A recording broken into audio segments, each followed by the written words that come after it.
ये चतुर्भुजी भगवान कहावे, हर हट डोर बंधे सब आवे। ये कोटिक करता फिरता देखा, हर हट डोर कहूँ सुन लेखा।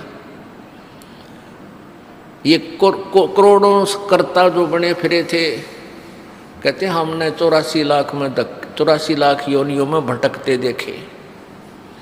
ब्रह्मा विष्णु महेश ये वो पुण्यात्मा है जो कभी परमेश्वर कबीर जी की शरण में रहे हैं और ये पार नहीं हो सके, ये काल का हाथ लाग गए और काल भगवान ने इनको अपने पुत्रों के रूप में जन्म देकर इन यहाँ का इंचार्ज बना दिया है। पुण्य इन्हीं का है, इनसे एक्स्ट्रा फिर तप करवाता है, इनमें बैटरी चार्ज कर लेता है और फिर इनसे अपना उल्लू सीधा करता है। फिर ये ब्रह्मा मर जाएगा, 7 ब्रह्मा की फिर नया ब्रह्मा जन्म करके उत्पन्न करके ये रख देगा काल। 7 ब्रह्मा की मृत्यु के बाद एक विष्णु जी की मृत्यु होगी और 7 विष्णु की मृत्यु के उपरांत एक शिव की मृत्यु होगी। और जो अब वर्तमान में ब्रह्मा विष्णु महेश चल रहे हैं, ये 84 लाख योनियों में चले जाएंगे, साधारण प्राणी बन जाएंगे और नई पुण्यात्माओं को इसी पद पर विराजमान कर देगा। इसलिए सूक्ष्म वेद में कहा कि कोटिक करता हमने फिरता देखा, हर हट डोर कहूँ सुन लेखा। हर हट डोर कहते चतुर्भुजी भगवान कहावे, ये हर हट डोर बंधे सब आवे। ये अरहट का कुआ लोई, यागल बंधा है सब कोई। कीड़ी कुंजर और अवतारा, हर हट डोर बंधे कई बारा। हर हट डोर किसे कहते हैं?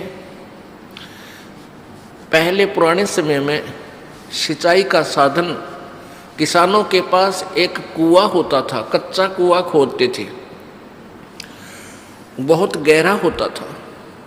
उस कुएं के ऊपर एक पक्का स्ट्रक्चर बनाते थे दूरी से और उसके बीच में एक पुली लगाते थे, एक पुली, और उसके ऊपर एक चैन डाल देते थे जो नीचे जल तक जाती थी। उस चैन की चौड़ाई लगभग 1 फुट होती थी। उस चैन के ऊपर, उस बेल्ट के ऊपर बाल्टियां फिक्स कर देते थे, बाल्टियां, और उन वो बाल्टियां नीचे से फिर उस पुली को घुमाया जाता था बैलों के द्वारा, जैसे कोल्हू चलाया जाता है। वो बाल्टी नीचे से पानी भरकर आती थी, ऊपर खाली हो जाती थी, वो जल खेतों में चला जाता था। वो खाली बाल्टी फिर नीचे जाती थी, नीचे से भरकर आती थी, फिर खाली हो जाती थी, फिर जाती थी, फिर खाली हो जाती थी। इसको अरहट का कुआं बोलते हैं। आपको उसका एक चित्र दिखाते हैं, क्योंकि वर्तमान के बच्चों ने अरहट नहीं देखे, हमने देखे।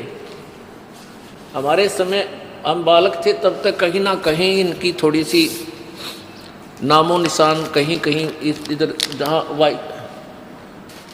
नहर का व्यवस्था नहीं थी सिंचाई की, वहाँ ये देखने को मिलते थे। अब तो इनका नामो निशान ही मिट गया। ये देखिएगा, ये अरहट का कुआं लोई, ये देखिएगा अरहट, रहट, देसी भाषा में रहट कहा करते हैं, वैसे हरहट भी बोलते हैं।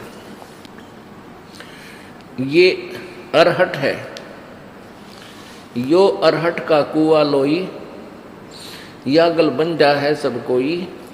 ये कीड़ी कुंजर और अवतारा, हरहट डोर बंधे कई पारा। ये कुआं है एक,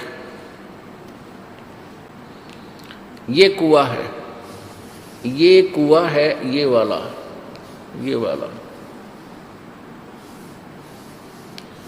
इसकी साइड एलिवेशन दिखा रखी है, तो सोच लो भी इससे काट के। और ये है एक पुली, ये व्हील सा होता था, इसके ऊपर ये चैन लटक रही है, ये वाली, और इसके ये बाल्टियां फिक्स कर रखी हैं। और ये ऐसे चलता था, तो ये यहाँ से पानी भरकर, ये पानी से भरकर ऊपर आती है और यहाँ खाली हो जाती है। यहाँ से ये जल खेतों में चला जाता है और ये फिर ऐसे आ जाती हैं, फिर यहाँ से भरकर फिर आती हैं, फिर खाली हो जाती हैं, फिर आती हैं, फिर खाली हो जाती है। ये चक्कर चलता रहता है। ये जन्म मृत्यु का चक्कर बता रहे हैं परमात्मा कि ये अरहट का कुआ लोई, यागल बंजा है सब कोई।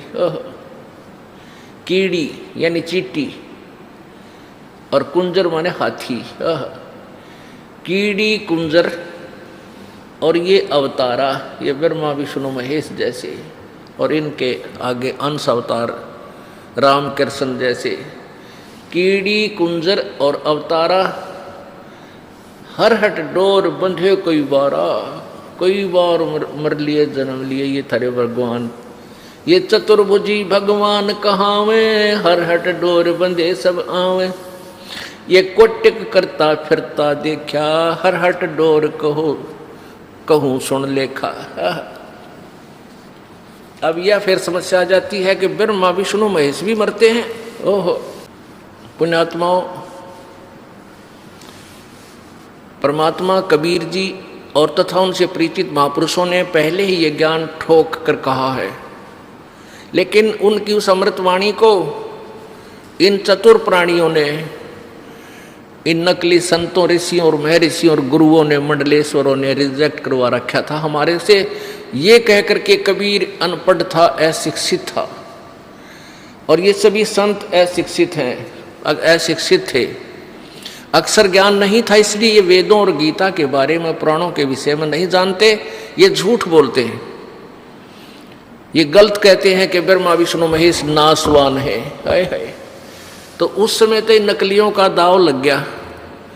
अब मानव समाज शिक्षित है, वही सदग्रंथ जिनके विषय में परमेश्वर पहले बताया करते थे आज हमारे पास उपलब्ध है, और वो इन्हीं नकलियों द्वारा अनुवादित भी हैं। चलो संस्कृत में होते तो शायद हमारे ना भी सूतमा हो, ये आप अनुवाद भी करिए, और फिर भी इनकी वो जिन काम ना किया। कहते हैं सतगुरु बिन काहु न पाया ज्ञाना, जो थोथा बुछड़े किसाना, गुरु बिन वेद पढ़े जो प्राणी, और समझे न सार रहे अज्ञानी। ये सारे अज्ञानी थे जिन्होंने आज तक हमें ये नहीं बताया कि ब्रह्मा विष्णु महेश नासवान है, इनका जन्म मृत्यु होता है, इनके माता पिता भी हैं। तो ये सारे मंडलेश्वर अज्ञानी थे, यानी पुराण ज्ञानहीन भी थे, वे वेद ज्ञानहीन भी थे, गीता जी ज्ञान भी वो नहीं जानते थे, गीता जी को भी नहीं समझ सके। वो अज्ञानी हमें मूर्ख बना गए। पुण्यात्माओं, इस दास को इन सदग्रंथों की, वेदों की, पुराणों की, गीता जी की कोई आवश्यकता नहीं थी। आवश्यकता का तात्पर्य ये नहीं है कि ये रिजेक्टेड है, नहीं, इनमें वर्णित ज्ञान हमारे परमेश्वर ने हमारी सिंपल लैंग्वेज में, साधारण भाषा में लिख रखा था, और जिसका हमें पूर्ण विश्वास था, है और था और रहेगा कि हमारे परमेश्वर ने और हम उनसे संबंधित जिन संतों ने जो भी बात कही है वो सारी सच्ची है, और वेदों और पुराणों की वाली ही है। जिनसे जो वेदों और पुराणों में ज्ञान नहीं है वो भी परमेश्वर कबीर जी की वाणी और उनके प्रत्यक्ष दृष्टा संतों की वाणी में उपलब्ध थी।